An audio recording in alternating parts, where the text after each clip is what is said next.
Hi, my name's Anatole Branch, and here's my story. I was young and raised in a secular country in the United Kingdom. I had early encounters with Christianity through my grandmother. I'd go to church for Christmas carol or Easter, and I was very moved by that.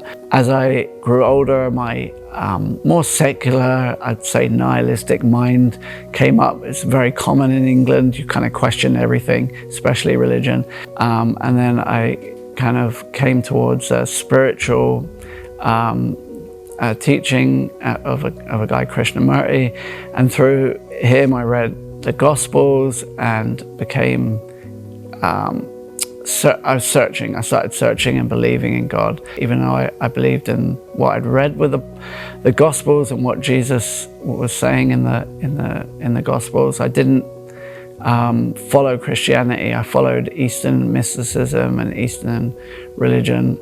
I've had to kind of bring all of these different paths towards God together and reconcile them in myself. It's been a long journey. It's still going on. I'm still thinking a lot about all these different ways to God. But I've come to the recognition that Jesus is the only bridge between mankind and God. Finally, well, I met my wife in America. We had wanted to go to church, and it had been a very difficult hurdle to overcome. When we came to Florida, we just jumped in. This was the second church we tried, and we immediately felt the Spirit. I wanted to share an experience I had when I was listening to the Bible as Jesus was coming out to meet the soldiers and Judas coming to arrest him.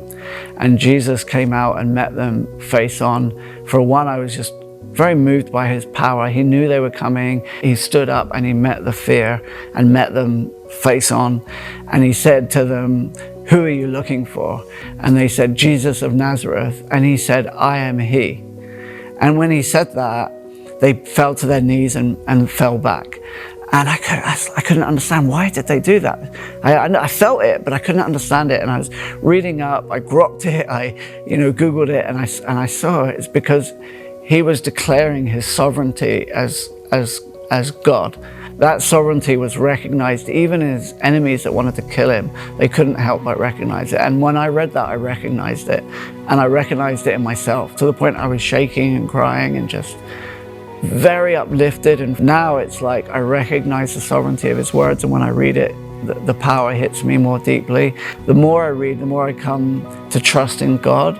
I don't have to have all the answers, and that's one of the things I'm doing, is letting go more and more. I'm trusting into God, trusting into Jesus. Then in September, a couple of months ago, we got baptized. We made this big commitment in ourselves to Christ through this, and my wife did, and my son did, and it was a big, uplifting, beautiful day, which was just wonderful. We had such a great experience, and we'll always remember that. God loves me personally, and he loves you personally. It's not just like you're another human being, you're a generic.